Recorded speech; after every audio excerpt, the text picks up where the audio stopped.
I think what I want to cover is why we have chosen for this year's World Forum on Enterprise and the Environment the topic of low carbon mobility. This sector, the transport sector, contributes a very significant proportion of carbon emissions. So how do we move over the next 40 years, and this is the challenge, towards a fully de-fossilized economy, including maintaining and improving our ability to move people and freight around the planet? There are actually several good reasons to do that. The first is, of course, the issue of climate change. We now know from paleoclimatology data that the level of carbon dioxide in the atmosphere today, 389 parts per million, is higher than it's been for the past 850,000 years for sure, and probably 3 million years. Now, I can't overemphasize the importance, therefore, of persuading governments to focus attention on what is going to be a very significant issue as we move into the next decade. Dr. Inderwildi led a piece of work on low carbon mobility, and this report will aid the private sector to take solutions into the marketplace. And that's our real objective. Work with governments on good regulation and the private sector to take solutions into the marketplace. I think, as Dave, it's really the exactly right time to host a World Forum on Low Carbon Mobility. And the reasons for that we see at the moment in the Gulf of Mexico.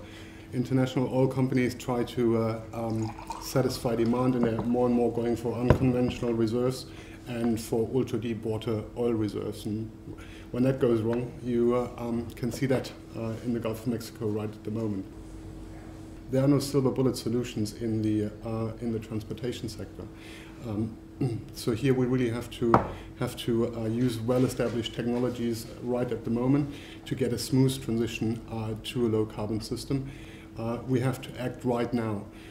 In the transportation sector, we have to calculate with really long lifetimes of fleets. If we're looking at cars, we estimate a 15-year lifetime for a car fleet. In the aviation sector, it's even 40 years. So if you buy a new plane today, it's still flying and emitting in 2050. We need to make sure that every piece of infrastructure is replaced when it gets to the end of its lifetime by infrastructure that is fit for purpose. It's a little bit fashionable. It used to be hydrogen fuel cells that were going to resolve the transport problem. Now it's electric vehicles. There's an awful lot more research needs to be done on developing rechargeable battery systems for cars. The reason why that sexy looking car, the Tesla, is so expensive is the sheer size and weight of the battery. We're going to launch, by the way, at our World Forum, a new car. It's a petrol-driven car doing 90 miles per gallon, and it has a range of 400 miles. Now, I actually think there's a lot to be said for that over an electric vehicle at this stage of battery development. And more generally, what's your view on aviation, and can the industry be allowed to grow as it wants?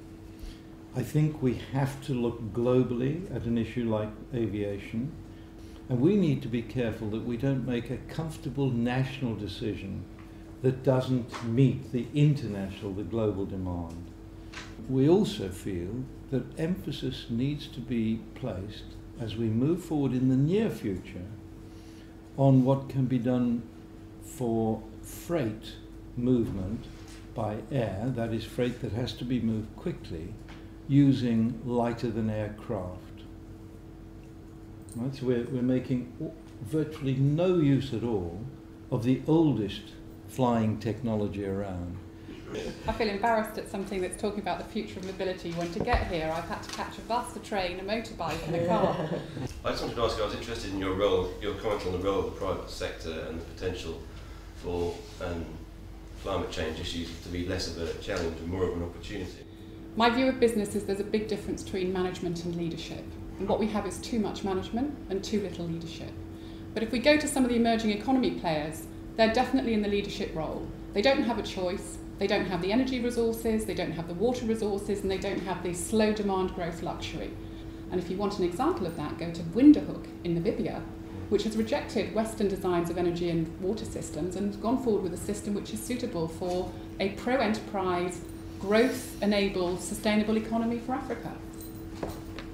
Okay, thank you so much for coming. Thank you so much to our panel.